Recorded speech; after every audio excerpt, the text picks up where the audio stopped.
A big welcome to the Nick Elston Show, hosted by inspirational speaker and transformational speaking coach Nick Elston. This show brings you the people who inspire, motivate, educate, and engage in all walks of life, sharing their insights and experiences honestly, unfiltered, and off script. So, without further ado, let's get stuck into today's show.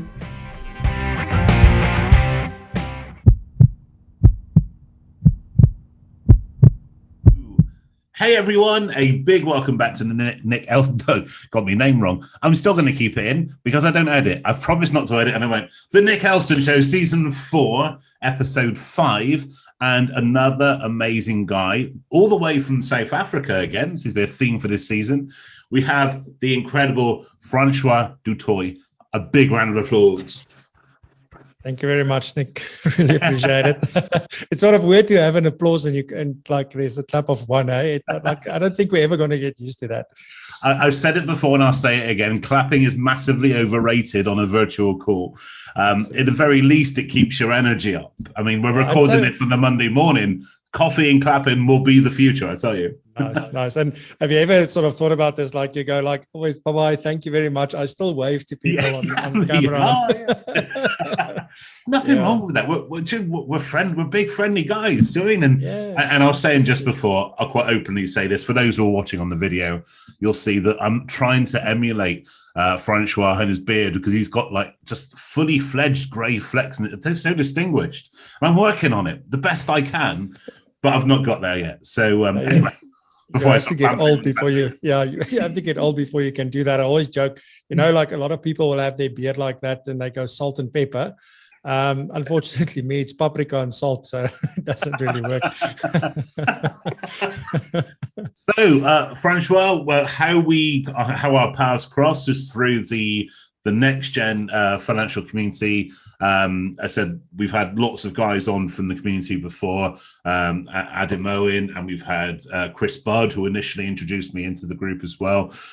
So I've done a lot of work in the financial planning space, not as somebody from outside the industry, through speaking at conferences, and then the community welcomed me in, and our paths crossed through both kind of contributing to the morning commute show, a kind of an internet radio show, which goes out globally. And that's kind of where our worlds collided, and they haven't stopped colliding since, which is an amazing thing.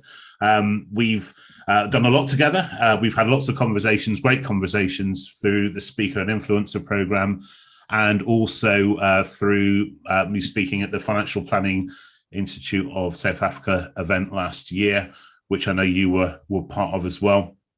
So that's what's brought us together. Tell everybody here who you are, where you're from, and what you are about. Yeah, thanks, Nick.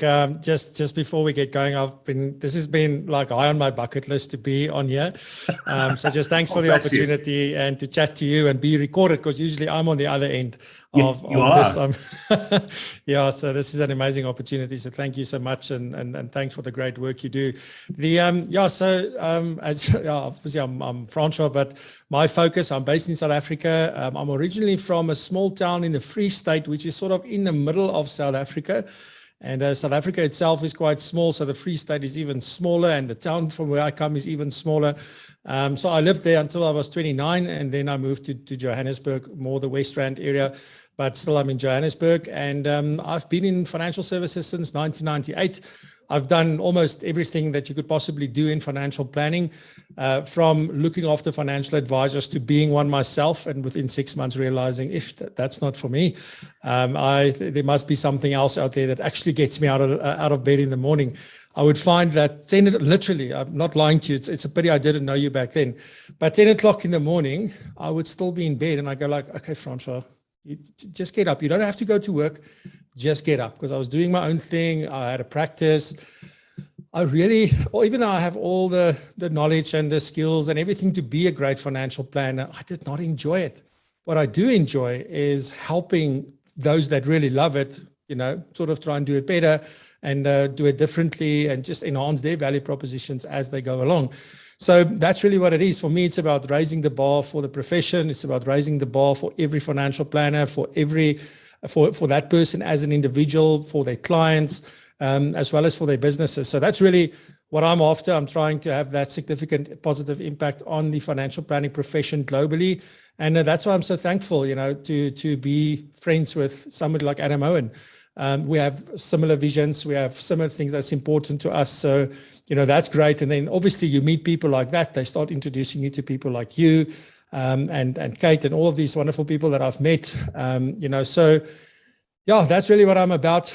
We create a lot of content. I've got a morning show. That's actually what's interesting. We can maybe talk about that later. But I've got a show that goes every week live. And then around that, we've built a community and something similar to Next Gen here in South Africa.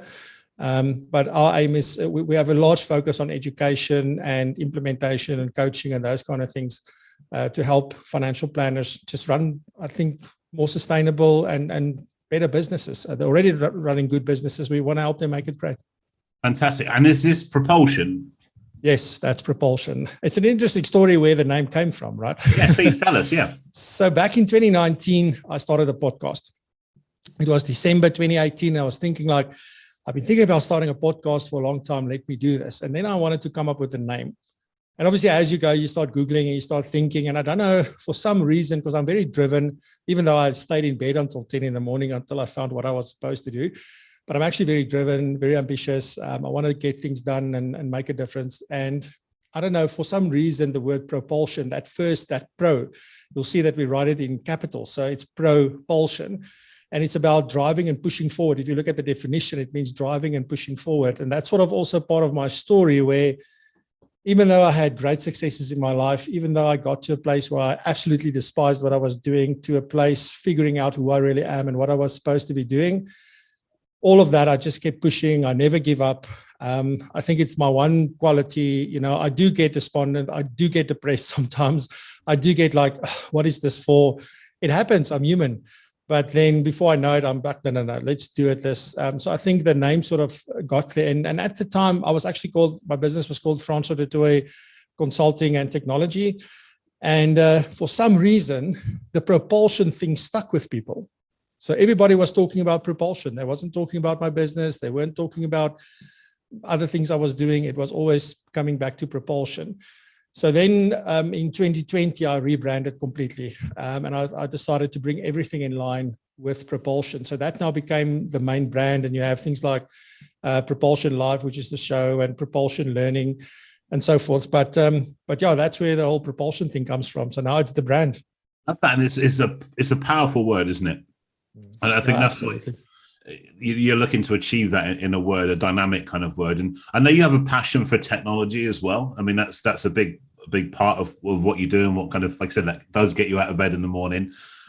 Technology is an interesting one because one of my former roles was head of partnerships for a global software company. And we specialized in the signing of legal documents. And it was really interesting taking technology into an industry which traditionally never had that trust associated with technology.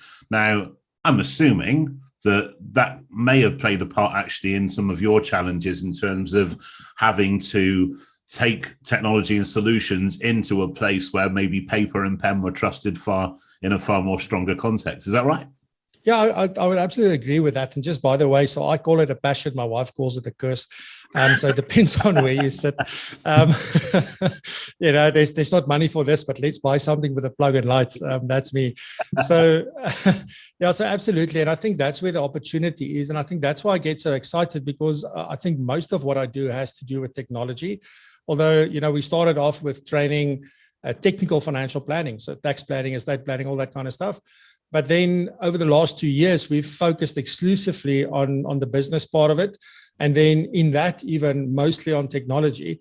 So I have this massive, if you look at my setup here and you look at just everything I use, how I use my phone, how I use everything, I try and make my life as easy as possible. And I feel that's the opportunity. It enables so much more. And I think that's where financial planners specifically have got but I guess any professional, because most professions, you think about attorneys and accountants, they used to be very paper-based. And that's what they do. They give me your slip and I'll capture it into a computer, yes.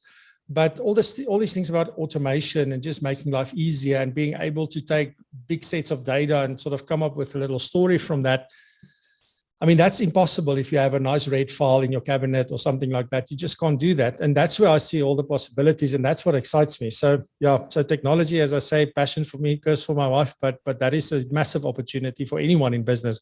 But I think specifically if you're in a profession.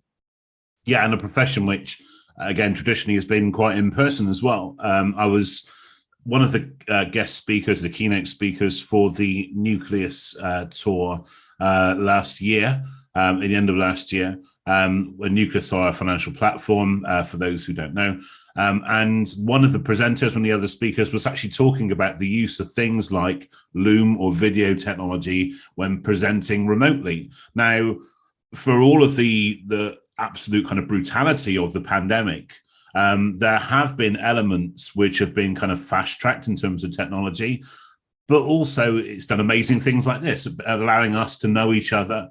For me to work in South Africa without leaving my house, I'd love to go to South Africa though. So that is definitely an option. That's on the bucket list. But it's allowed me to kind of build so many more global connections, because actually it has fast-tracked that process of trusting technology to the point where it becomes an acceptable way to do business, even in the face-to-face world. Is that right? Yeah, and I think it's about maybe even more than trusting that. Look, trust is a massive part of using technology, because one, you need to trust the technology, and secondly, you must trust what it's telling you. I guess that's two separate things. But also the adoption, because I can trust technology and love technology and use technology. If you don't adopt it, it's an uphill battle for me. And that is what the pandemic has really fast-tracked, in my opinion. I was listening to something 2 days ago, and the guy said it's fast-tracked certain things by 2 years. I think in a place like South Africa, it's fast-tracked by 5 to 10 years, honestly.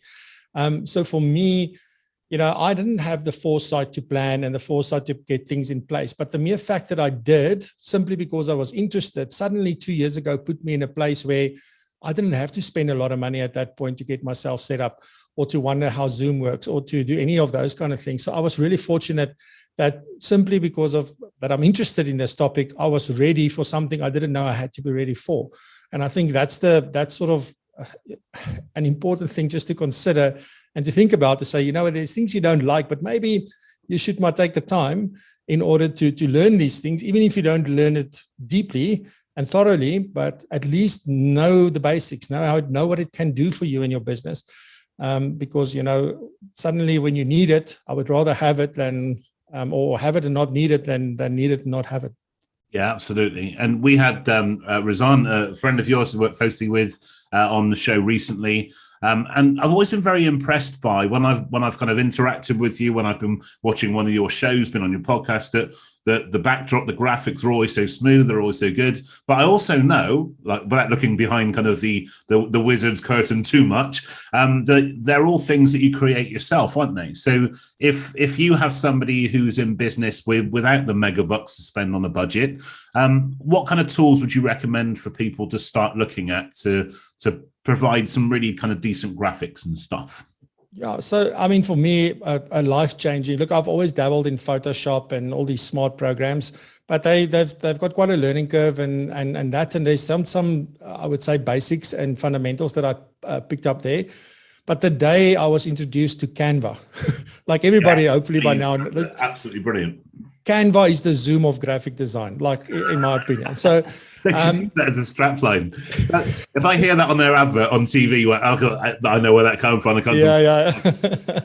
So it's just something that I tell everybody. If you start out with wanting to design something, because if you go back and you look at my first thumbnails, for example, on my YouTube channel, they are horrific.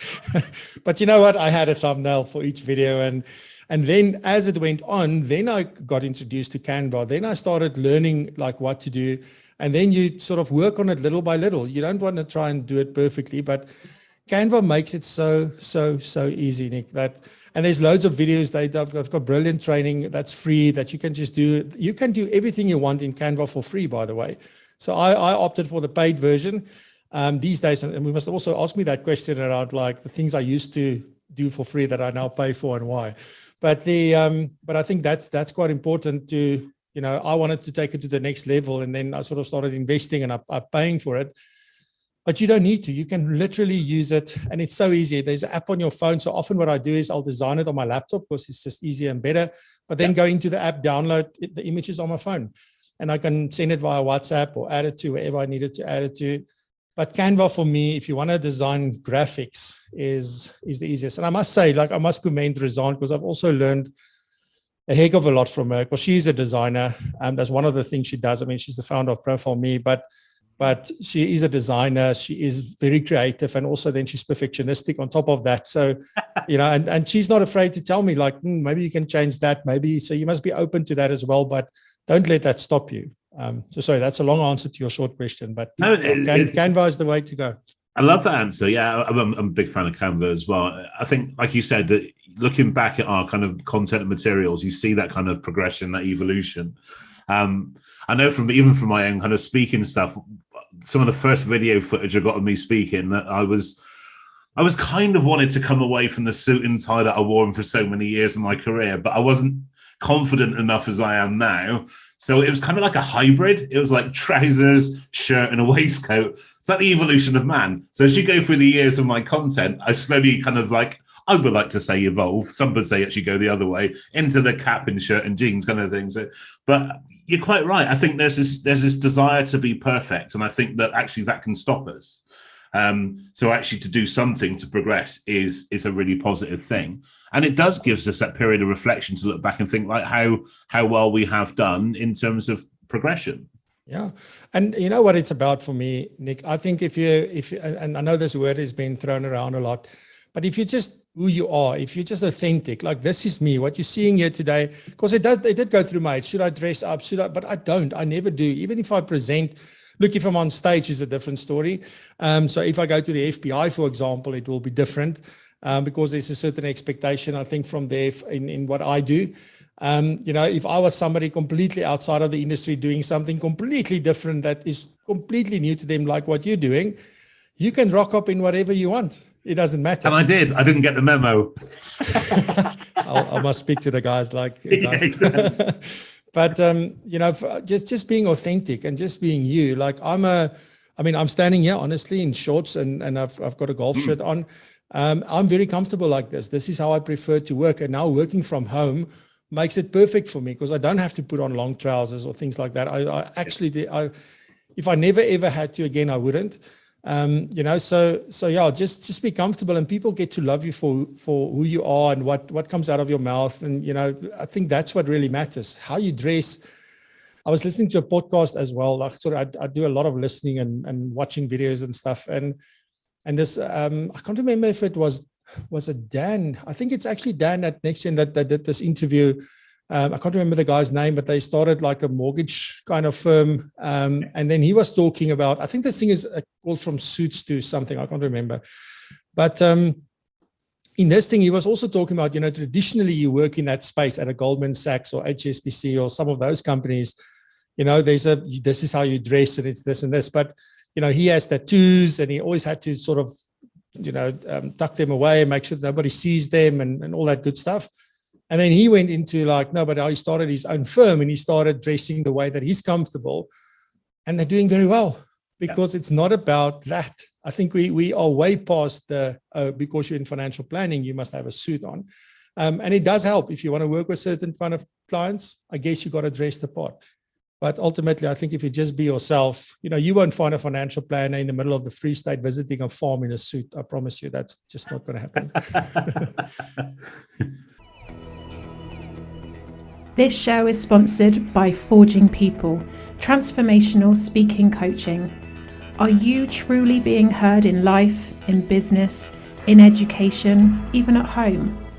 Your ability to deliver any message with clarity, power, and emotion will have an ultimately defining impact on your success as a speaker, leader, and influencer.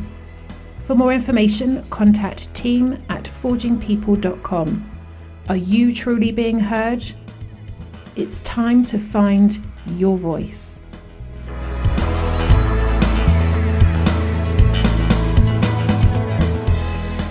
So we talked about right throughout the pandemic, its kind of effect on different places in the world, depending on where the guests come from.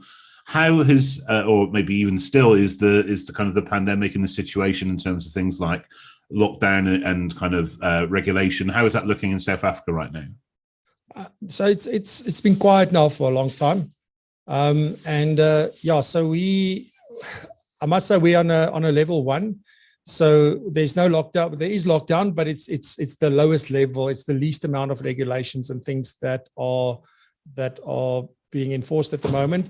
The one big thing is that they're not taking away any of there are still certain things in place which we feel should go away. One thing I'm praying for to please just disappear tomorrow is masks. But so we're still wearing masks when you go out. Funny, you walk from the car to the restaurant with a mask, and then you sit at the table without a mask in between all sorts of other people. So that's still the thing, but it's very much quiet in that space at the moment. So yeah, I don't know exactly where we are. I tend to try and focus on the things that I need to do. And then when I hear there's something changing, then I'll listen up. But for now, it's very much status quo, I would say. We haven't had any flare-ups at this point that I've heard of. Again, we did have that 4th wave coming, but that quickly went away. Like, funny enough, I don't know, it wasn't even a month and a half or so. It was, under control. And we didn't close borders. We didn't do any weird, funny things. It was just, it came and it's gone. So yeah, I think people are really at a point where we want to get on. Let's just go back to normal 100%. But is it real? It's absolutely real. I mean, I've lost my best friend through COVID last year. There's lots of people that I know. My daughter had it in December, my youngest one. So I know it's absolutely for real. But I don't necessarily believe in all the measures being put in place that they're really effective. I think we're doing something just because we think we have to do something rather than nothing. But I mean, I did all those things and I got it. So yeah, so I don't believe so much in the effectiveness. I just think, take responsibility for yourself, and then at the end of the day, just get on with it. So sorry to hear about your friend. It's awful. Yeah, no, thanks. We were friends in school, and it was quite, I mean, even like on my birthday in August, he sent me a message. Yes, I want to phone you, but I got COVID and I don't feel I don't feel well or anything. And then that was the Sunday. And then the Monday I was trying to call him, couldn't get hold of him. Tuesday couldn't. And then I think we saw on Facebook, he's in ICU. And that was the last time I heard anything from him. Oh, mate, I'm so sorry. It's awful. No, it's all good. Yeah. And like you said, and it's been interesting that in terms of the pandemic, for sure. I mean, March 2020 was when it really took hold over here. And things like lockdown were implemented shortly afterwards. And I think there was just this kind of this huge acceptance that we had to do something. And I think so the first kind of, maybe even for the rest of that year, people were kind of very accepting of the fact that lockdown had to happen this way. But I think as it's gone on, it's then kind of combined with kind of frustration and also, and there's grief as well. Not necessarily grief attached to a loss of human life, is like I said, you've experienced and lots of people have experienced, but also a grief of the loss of a way of life as well. And it's certainly impacted the way that we aspire. And I think I see this a lot more in the business community generally, maybe in the entrepreneurial community, that kind of trying to aspire to grow our businesses, to grow our planning businesses, in your example, and actually, but not knowing what the end looks like right now, or what the end's going to be, even in that sense. And to a certain extent, we still kind of don't know how things are going to play out, do we? And I mean, that's been tough. So somebody in your position of running a community, you must have also felt the burden of that as well, because you are somebody that people look up to. You will have big conversations with people. How has the community element been throughout this time? Yeah, so I think if we can go back to March 2020, so when I didn't know nothing about any COVID or any pandemic coming, or I was like, I never listened to news. I don't read it. I don't know nothing. I know nothing, like literally. I just decided a few years ago, no, it's not worth my time and my effort. So that did come as a surprise. And when it happened, I was like, oh my word, there goes my business. I honestly thought my business was not going to survive. So I then just decided, like, I was actually watching somebody else on YouTube, and then they were going live every day. And I thought to myself, but I could do that. I have nothing else to do. We're in lockdown level 5, so you can't go anywhere. You're not allowed to leave your house. Like, that was the most, like, when it just happened, it was like, that was really lockdown. Yeah. And then that's what I started doing. And it was only Really, because I never saw my client base as a community or anything like that. It was literally like people I know, it's a network. You do things for them, they do things for you. That sort of was just the mentality.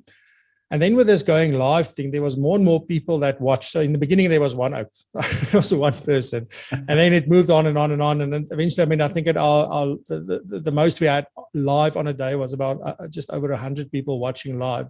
Nice. And for me, that's huge. If you think I didn't have a channel when I started. So that was huge. It's still huge today. I don't really look at the numbers anymore at all. Every now and then, if somebody wants to come on the show and they want to do something, they will ask me, what's your numbers? And now I need to go and have a look. I don't know.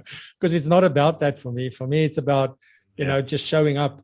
But anyway, I made a promise there, Nick, that I would be there every single day. And whether it was Monday or Tuesday or Sunday or special holidays or public holidays, it didn't matter. I was there every single day. I had a few people who sent me messages, please, I don't do business on a Sunday. Please take me off your list to let me know on a Sunday. So I had these different lists so that I don't bother people on a Sunday. But I was there. If you wanted to come, it wasn't work. It was just being there. And it was only about around episode 50, I think, I started realizing that, whoa, something's shifting. It was sort of, there was people that I know, so my network, and then there were an audience, and then suddenly it became these people are connecting with one another and they're talking to each other. So I think that being togetherness, it didn't all sit on my shoulders, because the only reason I truly started that was to keep myself from going insane. I had no plan. I had no strategy. There was nothing in it for me. It was just, it gives me a reason to get up in the morning, and it's something that I do that I actually enjoy. And as I go along, I'm learning how to do this better. That was my only reason. And then it became about, oh, okay, now this is becoming something else. And then I started focusing on what can I do for the audience at that point. And then, as I said, it turned into a community. And then Adam and I met, and then sort of last year we brought the same sort of concept to South Africa, which is now PROpulsion Pro. So now we've got that community, but we also have this community around the show. And those are it's some of the same people, but it's also two different communities. And I think because, initially I didn't overthink it. I didn't feel the pressure to show up it's just, I made a promise and I did show up every day for 75 days in a row. And then we went to lower levels of lockdown. And when we got to level 3 and people started going back to work, I then had to also start working again. So we then went twice a week. And then when it went to level 1 and it was almost back to normal, I went to once a week, and we're still once a week today. I think we've got over 150 episodes now since we started. And it starts again in Feb. So I'm busy redoing my studio because we renovated, and now I don't have a studio. My studio became a bathroom, and now I need to make another plan. That'll be interesting. But busy with that. Say again. Yeah. But I think community is the one thing that people have really missed, is that it is even simple things that, in October here in the UK, in September, I think late September, early October, we were allowed to kind of travel freely and that kind of stuff again. And also I was shielded through most of this, so I felt more comfortable at that point too. And then there was a couple of months of it felt quite normal again in that sense. And obviously then Christmas kicked in and everybody was in, so we're being more cautious and stuff. But the one thing that I've really noticed is the things I took for granted before, I really enjoy now. I met up with a couple of my closest friends on Friday morning just for some breakfast. And it was just us just chatting absolute nonsense, but just chatting and eating some breakfast and stuff, and obviously supporting as well. As one of my friends going through a couple of things at the moment, and so all this kind of stuff. But those are the things that I've really missed during lockdown. Is just that kind of that community element, and obviously a nice breakfast out was always a good thing too. A nice change of scenery too. But yeah, so that's a really interesting thing. And I think the community you've built would have genuinely saved a lot of lives. And that sounds extreme, but I know that to be fact from other communities that I've spoken for. I must say, Nick, like one of the, there was a couple of times, not a lot, because people don't really share what they're going through necessarily, or it's a very public platform and all of that. But there was 3 specific people that, the one I interviewed for the Speaker Influencer program, the other one I wished happy birthday, and then the other one, we just happened to be in a conversation, and then when they out of the blue tell you that Like this one guy specifically said to me, literally, you saved my life. You have no idea. And that thought never even crosses my mind, that I just do what I do, you know, and that's why I always say, you don't really know the impact you have. Of course, not everybody's going to jump up and say, so, you know, we always say, like, if I can just touch one person's life, but it's better to touch 1,000 people's lives. Let's just be honest about that. But we don't really know how powerful that one person is that you do touch, because to them it means the world, whether it was effort from your side or not, whether you meant to or not. You know, sometimes you just show up and then that's enough. People just want to be together. I think that's what so many people did tell me. You know what? It gave me a reason to get up in the morning. I had something to do every single morning. And that was the beautiful thing. So I miss lots of them, because lots of them now watch the recording. So I don't get to interact with them on the live show, but they still watch, and they're still very much part of the other stuff that we do now. Which was an unintended consequence. But yeah, you're 100% right. You know, but yeah, I never set out to say I want to save people's lives or anything like that. It's nice to find it out, you know, when people come and tell you that.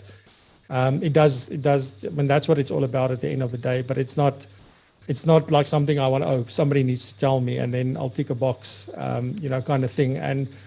And yeah, so I think what I'm trying to say is just, you know, it was such an amazing moment for me to actually hear that from somebody directly, and just to sit back for a bit and just reflect on what's happened the last 2 years. Because, you know, like you're the one doing, and I don't think we take time out to look after ourselves sometimes. No, I mean, that's really powerful. I mean, speaking about kind of vulnerability and openness, that you're somebody now, and maybe for a long time has worked on a global level in terms of interacting with different people from different countries, different places. In terms of South Africans generally, how are they with kind of opening up, being vulnerable? Because I know in the UK we've got a real problem with that a lot of the time. How is it in terms of South Africa?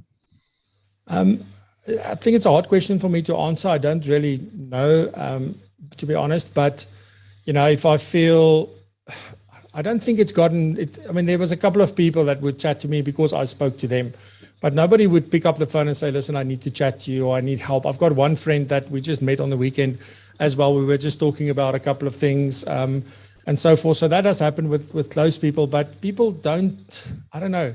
And, you know, like I think I've got more crying videos on YouTube than I have a viral video, just by the way. So I'm very vulnerable, and I go like, when I feel something, you'll immediately see it. And it's, if I say thank you to people, I start crying, because it just, you know, it means something so much to me. And it's, yeah, so I don't really know, but I think, you know, typically, specifically males, you know, the men, they don't want to touch that stuff. Women, I work with a lot of women. They will talk, they will share with you, but men still, they are very much, you know, no, we men, we need to get on with it.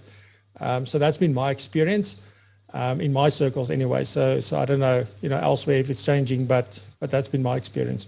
Thank you. And there's no surprise, actually, like you said, there's a mirroring behavior that if you're being open with somebody, I mean, you've heard me speak, that kind of thing, where unless you're kind of given a superficial message where actually there's no emotion involved, but actually if you're connecting with people on an emotional level, you'll get a strength of relationship far faster and stronger and deeper than any superficial message. And let's face it, that's what we used to hear in business generally, are superficial messages. What you're doing is you're connecting with people on a human level, and you're getting human responses back, even from the men. Yeah, and I mean, I want to add on to that, you know, let's talk about business. I think a lot of people see business as a cold, factual, logical thing, right? It's a logical machine. It's driven by logic. It's driven by processes and systems. I was at a part of a business planning workshop the other day that was hosted by Patrick Bet-David of the Valuetainment and PHP agency, and that in the US. And I've been following him for a very long time, on YouTube specifically, but they hosted this workshop, and I just thought, let me invest into this. It was a lot of money for South Africa. It was a good investment. But he talks about being logic versus emotional, and he says logical will give you linear growth, but emotional will give you exponential growth. And that is such an important part when you look at your business. And I can even see it in so many businesses where it's just logic all the way. there's nothing about that. Almost I want to say, it's almost like saying we connect with other humans. We're human, we're personal, we care about you. But you look at the behavior and what drives decisions, it's the absolute opposite to that. And for me, like, I don't want to build a business like that. My business must be, it's all about the people. And yes, we have logic to help us, keep us on the road, but it mustn't be the main thing. It must be the thing that guides us. It must not be who we are. Absolutely. And it comes back down to authenticity. And like you said, you are living, walking and talking you. You're not trying to be anything else, or like you said, or given those kind of superficial messages. And I think that really lands with people. We've never met in person, but actually I feel your vibe. We connected right from the start, actually. And I think that's because you give the world your true self. I think it's something to be applauded anyway. Thanks. So in terms of self-protection, you mentioned self-protection. How do you recharge your batteries? What do you love to do? How do you switch off and enjoy your time?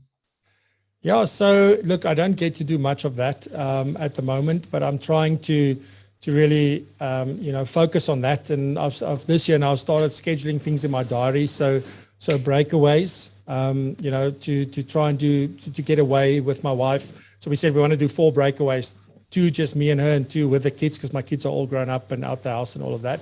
So we want to do sort of that, and then we sort of, that's the thing, and then a bit of cycling and things that I'm now building into my diary, because if it's not in your diary, it's not going to happen, right? So I think about these things a lot, but to do it is another thing. And then there's 2 things I still need to schedule. The one is basically my helicopter days. So those are the ones where I'd literally take a day or a weekend out. And then the other thing is just the alone time. I chatted to my wife and said I need twice a year to do something on a weekend, just do nothing, actually, just by myself. I don't want to talk. I don't want to listen to something. I don't want to watch anything. Literally just me, and maybe sit on a rock and think about things, but that's about it. So those are the 2 things I still need to schedule. Love that. That's really cool. And we're recording this at the start of a brand new year. What's your kind of ambitions and hopes and goals for 2022? Yeah, so there's quite a lot. So I have this dream I want to actually work from anywhere in the world. I want to be able to travel, go stay somewhere. I don't want to be a tourist. I don't want to. If I get a visa, it must be just a travel visa. And if it allows me to live somewhere for 3 months or be somewhere for 3 months, I want to go live there for 3 months. But I don't want to have to save to do it. I want to still run my business. So if I'm there, I can still earn income, but I'm experiencing the cultures and the way of living and really getting to understand what it's like to be in a specific area in the world. And the same in South Africa. So we've just come back from about a month in Cape Town. I went there to work, but we also did a bit of holidaying and off time. So even in South Africa, there's some great places to do that. So it's not necessarily about going overseas, although that is a big part of the plan. I want to travel and just experience the world. So I almost want to sell everything and then go there. So my plan is to really build my business so that it enables that for me. And I think it's something, because freedom is probably my highest value. So freedom of choice, freedom of movement, freedom, anything to do with I can do what I want, where I want, when I want, still within guidelines and frameworks and things. But that's very important to me. And I think just unconsciously, I've probably started building my business in that way, because we are fully digital. I can literally work from anywhere. So that's the one part. But the big thing is more short term. So that's the long term goal. That's what I want to get to, and obviously build a business that has that significant impact. In the short term, this year, it's more taking Propulsion Pro to the next level. I've invested too much into studio equipment and things, because I want to take the level of my productions to a new level, but also our training content. I want to take the level of that content to the next level. Some of them are a bit old, and everything is sort of the same everywhere you look at it. Everybody does the same thing. So I've got new plans, new ways of wanting to do it, but for that I needed new equipment. So now I'm broke. But, we'll make it back, hopefully.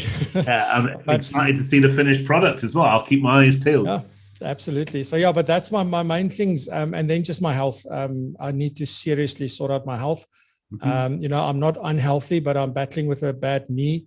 and a lot of pain with that. So nobody would ever even know. It's just my wife that knows, because I tell her, like, I can't, like, I'm done. I've got a lot of pain. I need to sort of drink something or do something, but nobody else would really know that. And then my fitness. So that's the part for the health for me, that I need to lose a lot of weight and get really serious about the cycling, because it's about the only thing I can do, that and swimming. So this is the year. Like, I'm 46 now, if I don't do it now, it's probably not going to happen, and I might not live to do the things that I'm actually setting out to do.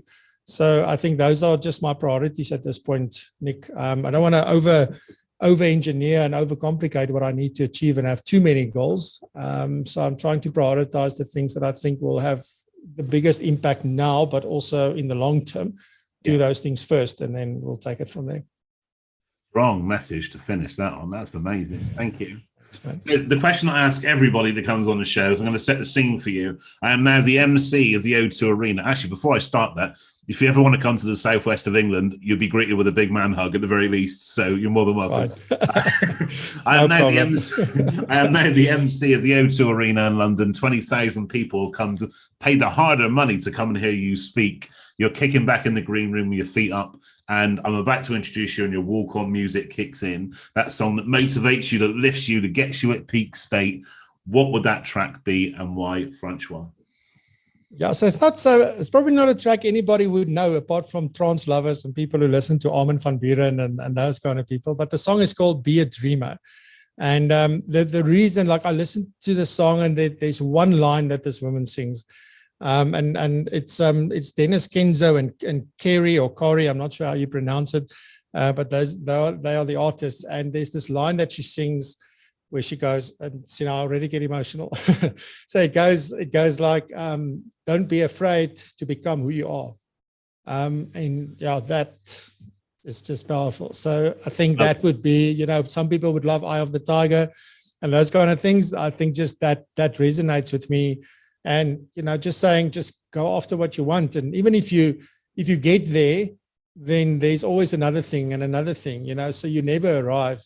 But it's just reminding yourself that you're on that journey, and you are all, until the day you die, you are becoming who you are.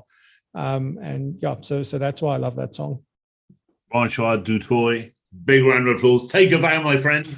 Thank you very much, Nick. And thank you for the opportunity and all the stuff you're doing. I really appreciate it. I listened to quite a few of your podcasts, so thank you so much, and just happy to have met you. And by the way, I'm coming to the UK probably in June. So yeah, see you then. We'll make a plan. Genuinely, thank you for your kind words as well, but genuinely love having you on the show. Such an amazing conversation, some great insights, and I can just feel it especially when you're talking at the end. I can feel that emotion that you're feeling too. It's a crazy thing. Thanks. But yeah, so Francois, big round of applause, and big gratitude for coming on the show. I hope everybody else enjoyed that as much as I did. I'm sure you did. So please do hit like and subscribe and love and all those different kind of things you could do now. And stay tuned for next Monday's episode, where I've got another amazing guest coming your way. But for now, you take care, stay well, be happy. Cheers, guys. Bye-bye. Bye-bye. Thank you so much for tuning in to today's episode. Do hit the like button and subscribe to stay tuned for future episodes. Published every Monday and available through YouTube or the podcast platform of your choice. See you next week.